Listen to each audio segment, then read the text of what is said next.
साधारण से परिवार का लड़का रहा हूँ। कोर्ट कचहरी इतना कर लिया हूँ कि अब ये चीज़ें याद हो गई हैं कि कब कहाँ कौन सा पेपर जमा करना है, क्या अदालतें हैं, क्या कलम है, क्या धाराएं हैं। तो अब उसका प्रैक्टिकल अनुभव हो चुका है।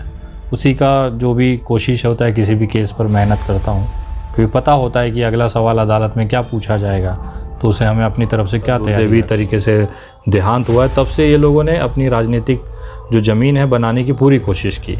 दुमका को लोगों को ये दिखावा कि हमने लड़की के लिए आवाज़ उठाया। दुमका के लोगों को ये विश्वास दिलाया कि हम लोग न्याय के लिए किसी भी हद तक चले जाएंगे। दुमका के युवाओं को इतना विश्वास दिलाया कि हम हैं तब तक अंकिता को न्याय मिलेगा, अगर हम हट गए तो अंकिता को न्याय नहीं मिलेगा। ये जो माहौल, एक भ्रम जो था, उन्होंने दुमका में तैयार किया। विनय दुबे की एंट्री होती है, सारी चीज़ें पढ़ते खुलने लगती हैं, जो चीज़ें नहीं थी वो भी सामने आने लगती है। अब उनको डर सताने लग गया कि कहीं ना कहीं हमारी जो बनी बनाई जो खिचड़ी थी अब वो ख़राब हो रही है। तो नमस्कार साथियों, जिस घड़ी का इंतजार था दुमका वासियों को, झारखंड के लोगों को, वो घड़ी आ गई है। हम इनसे जानने की कोशिश करेंगे कि आगे का अपडेट क्या है, जो अभी में केस चल रहा है अंकिता और शाहरुख के मामले का। सबसे पहले हम थोड़ा अपडेट जानना चाहेंगे कि इस केस में क्या अपडेट नया आया है। अपडेट यही है कि अगली तारीख 3 नवंबर की पड़ी है, तब तक कोर्ट बंद है।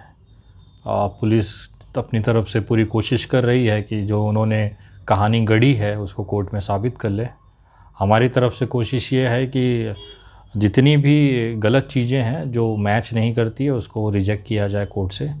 और बड़ी सफलता हमें मिली है, क्योंकि परिवार के जो अहम जो विटनेस थे, जो चश्मदीद जिसको लोग कह रहे थे कि बाप ने पहले देखा शाहरुख को भागते हुए, दादा ने देखा, दादी ने देखा, तो वो सबको कोर्ट ने खारिज कर दिया है।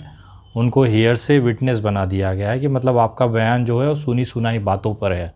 आपने चश्मदीद वाला कोई काम नहीं किया, आपने अपनी आंखों से शाहरुख को भागते हुए नहीं देखा, ना अंकिता का फ़ोन रिकॉर्डिंग सुना है, तो उनको हेयर से विटनेस कर दिया है। अभी तो 3 का हुआ है और 24-23 के आसपास और लोगों का बयान होना है, तो काफ़ी समय लगेगा अभी इसमें। हम आगे बढ़ेंगे, लेकिन एक सवाल आपसे लेना चाहेंगे। जिस प्रकार से आप इस केस में मेहनत कर रहे हैं और छोटी छोटी बातों को आप सामने ला रहे हैं, तो कोई आपने लॉ की पढ़ाई की है या फिर आप वो बड़े वकीलों के साथ रहना होने की वजह से इतनी अच्छी खासी स्टडी करके इन छोटी छोटी चीज़ों को आप सामने ला रहे हैं, जो कि बहुत ज़रूरी है। छोटी छोटी है लेकिन बहुत ज़रूरी चीज़ें हैं। तो दर्शकों को पहले ये बताइए आप कि आप ये कर कैसे ले रहे हैं। देखिए, हालात होते हैं सर। एक साधारण से परिवार का लड़का रहा हूँ। कोर्ट कचहरी इतना कर लिया हूँ कि अब ये चीज़ें याद हो गई हैं कि कब कहाँ कौन सा पेपर जमा करना है, क्या अदालतें हैं, क्या कलम है, क्या धाराएं हैं। तो अब उसका प्रैक्टिकल अनुभव हो चुका है। उसी का जो भी कोशिश होता है किसी भी केस पर मेहनत करता हूँ, क्योंकि पता होता है कि अगला सवाल अदालत में क्या पूछा जाएगा, तो उसे हमें अपनी तरफ से क्या तैयारी रखनी है। देखिए, मुझे ये फंसाएं, इतनी इनकी औकात नहीं है। जब हम लोग नरेंद्र मोदी और अमित शाह से लड़कर आज यहाँ बैठ के आपको इंटरव्यू दे रहे हैं, तो एक छोटा सा दुमका सा एक ज़िला है। वो रही बात, ये बेवकूफ़ बना रही थी दुमका के युवाओं को, दुमका की जनता को।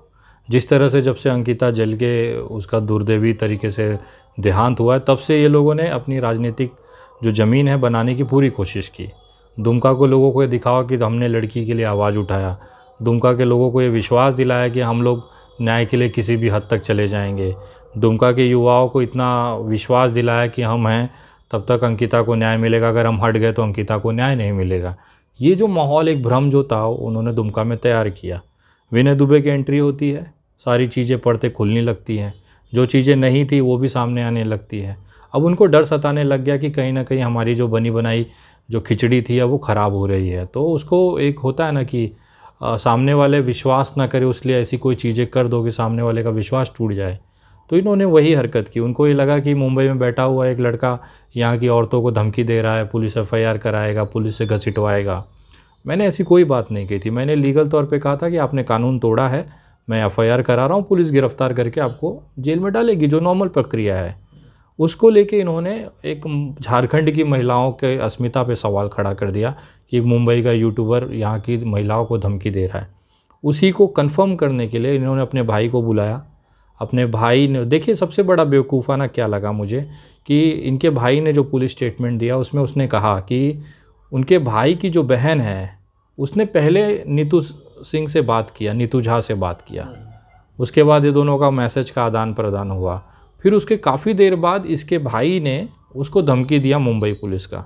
सोचिए, नीतू झा पहले कबूल करी, नीतू झा का भी बयान है कि मेरी और इनकी पत्नी की बात हुई है, उसके बाद फिर इसने धमकी दिया। तो कौन सा ऐसा आप मतलब बहुत बड़ी अमित शाह नहीं है ना कि आपके पास 5,000 कॉल आती हैं दिन में, गिन के 2-4 कॉल आती होंगी दिन में, उसमें से भी आप याद नहीं रख सकते कि अभी अभी इसी नंबर पे मेरे भाई की बहन मतलब वाइफ से बात हुआ है और आप भूल जाती हैं। तो ये भाई और बहन का जो षड्यंत्र था ना, वो मिलके केवल दुमका के लोगों को एक बेवकूफ़ बनाना था। समझिए अगर दुमका पुलिस इसको नहीं गिरफ्तार करती तो क्या होता आज दुमका में। एक पूरा युवा आक्रोशित हो जाता कि मुंबई का एक लड़का हमारी महिलाओं को इस तरह से धमकी दे रहा है, हमारी महिलाओं को मुंबई पुलिस बन के डरवा रहा है। इसमें किसका इमेज ख़राब होता? मुंबई पुलिस महाराष्ट्र और मेरा होता। लेकिन वो तो दुमका एसपी का मैं धन्यवाद करूँगा कि इसको संज्ञान में लेते हुए, इनके लिए तो मजाक था भाई बहन के लिए, लेकिन ये बहुत गंभीर विषय है। और एक जानकारी आपको पहली बार सोशल मीडिया पे आपको देना चाहूँगा कि आज दोपहर को 4 बजे के आसपास महाराष्ट्र पुलिस की तरफ से मुझे कंफर्मेशन आई है, बड़े अधिकारियों ने ईमेल के माध्यम से लिखित तौर पे मुझे ये बताया है कि ये जो गलत वाला जो फ़ोन गया है मुंबई पुलिस के नाम पर, उसको लेके महाराष्ट्र पुलिस और मुंबई पुलिस दोनों गंभीरता से उसे संज्ञान में लिया है और इनके भाई और नीतू झा के ऊपर तुरंत कार्रवाई के लिए अगली प्रक्रिया एफआईआर की है और उसके बाद इनकी गिरफ्तारी अब नए मामले में भी होगी।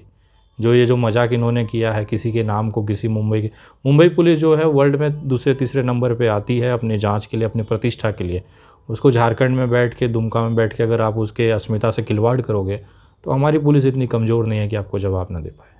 देखिए, मैं कानून संविधान को मानता हूँ, मैं किसी सरकार के दम पे ये देश नहीं चल रहा है। सरकारें तो हर 5 साल हर 2.5 साल में बदल जाती हैं। संविधान वही है, आईपीसी वही है, सीआरपीसी वही है, मैं तो उसे लेके चलूँगा ना। ऐसे कितने सरकार आई और चले गए, ऐसी कितनी भाजपाई आई और चली गई। और दूसरी चीज़, इनकी कोई औकात नहीं है सर। मैं दुमका में बैठा हूँ ना, आज कम से कम 20 लोग मुझे मिल के गए, उसमें से 6 लोग बीजेपी वाले थे। वो बोलते हैं विनय भाई आप किसके मुँह लग रहे हो, जिसको हम लोग नहीं कीमत करते। ये भाजपा के बड़े अच्छे नेताओं की बात कर रहा हूँ जो दुमका में अपना वर्चस्व रखते हैं। आज वो बैठ के गए इसी रूम में मेरे साथ में। उनका ये कहना था कि जिसको हम यहाँ दुमका का जो उनके पड़ोसी जो है वो उनको भाव नहीं देता, आप कहाँ उनके मुंह लगे हुए। तो मुझे एहसास हुआ कि मतलब इस तरह के लोगों को एंटरटेन करना ना मेरा समय बर्बाद है, क्योंकि मेरा जो कद है इनसे बहुत सम्मानजनक है।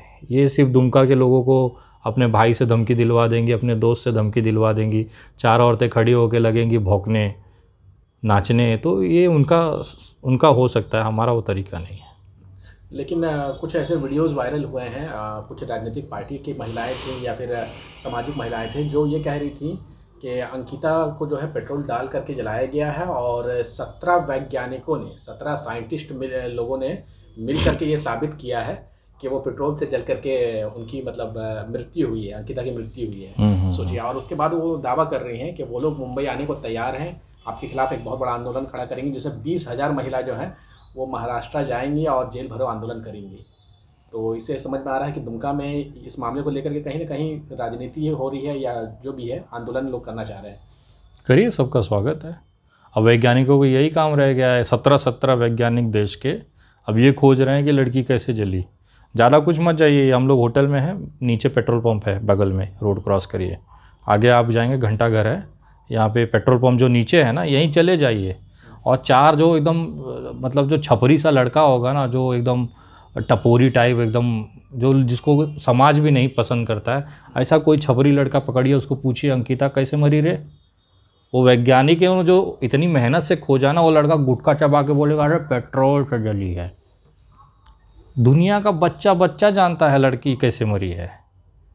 अब 17 वैज्ञानिकों ने मिलकर इतना अभूतपूर्व आविष्कार निकाला है कि लड़की पेट्रोल से जल के मरी, तो मैं उन वैज्ञानिकों को धन्यवाद करना चाहूँगा। हालांकि वैज्ञानिकों ये जो नहीं, कैसे खुलासा होगा? कोई वैज्ञानिक होगा तो खुलेगा ना।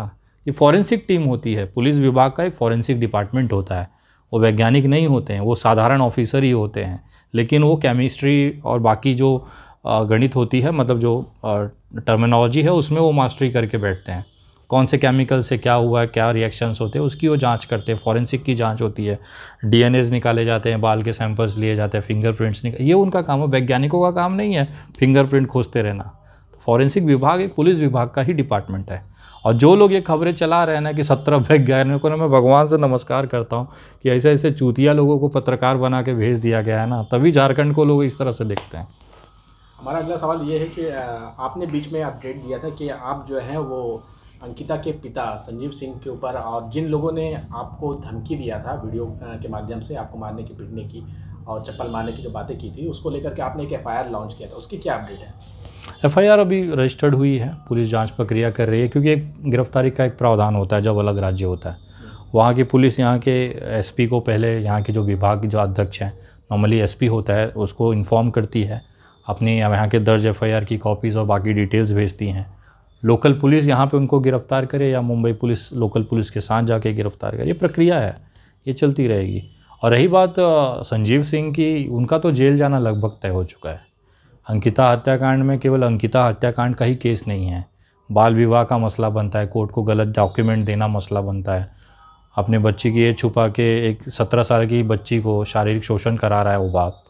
अभी तो बहुत सारी चीज़ें खुली हैं। डॉक्यूमेंट में मिस्टेक भी तो हो सकता है ना, कि गलती से किसी का एज वगैरह में का जो डेट ऑफ बर्थ वगैरह है, मिस्टेक भी तो हो सकता है। एकदम हो सकता है, हम उसका स्वागत करेंगे, उनको साबित करना ये मिस्टेक है। देखिए क्या हुआ है पता है आपको, एक अंकिता मामला थोड़ा साइड कर दीजिए, संजीव कुमार इनकी बड़ी बेटी जो है, 1 साल पहले केस हुआ जिसमें कि इनकी बड़ी बेटी एक लड़कों को प्यार करती थी, दोनों भाग गए थे घर छोड़ के। तो इनके पिताजी ने मिसिंग कंप्लेन कराया और कोर्ट में एक दस्तावेज़ दिया कि मेरी बेटी 16 साल की है, 17 साल की है। उस दस्तावेज के आधार पर उस आरोपी को पकड़ा गया, उसको फिर जेल डाला गया और सारी चीज़ें प्रक्रियाएँ की गई। अब मामला ये हो गया है कि कोर्ट ने वो 17 साल वाला डॉक्यूमेंट को मान्य करके आदेश कर दिया, एक लड़का जेल चला गया उसी के डॉक्यूमेंट के आधार पर।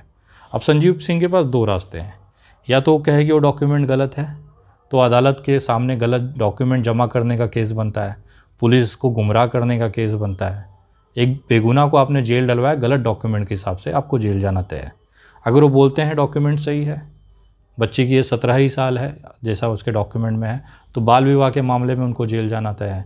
क्योंकि कानून है, चाइल्ड मैरिज एक्ट करके अपडेटेड एक्ट है 2006 का, उसके हिसाब से अगर 18 साल से एक दिन भी कम लड़की की उम्र है तो आपको, जो माता पिता हैं, जो वर वधू पक्ष के दोनों जो परिवार हैं, उनको जेल जाना तय होता है। और उसके साथ साथ पॉस्को एक्ट लगना है इसमें इनके पति के ऊपर, और इनके पिताजी की उन्होंने जानबूझ के अपने बच्ची को, एक 24 साल के लड़के को फोर्स करके शादी करवाने के नाम पे उसको भेज दिया है। तो दोनों ही मामले में उनका जेल जाना ये तय है। शाहरुख को जेल होगी, फांसी होगी, उसको क्या किया जाएगा वो पता नहीं, वो जज तय करेंगे। लेकिन मैं आपको अभी बता रहा हूँ, इन दोनों कंडीशन में इनके पिताजी का जेल जाना तय है।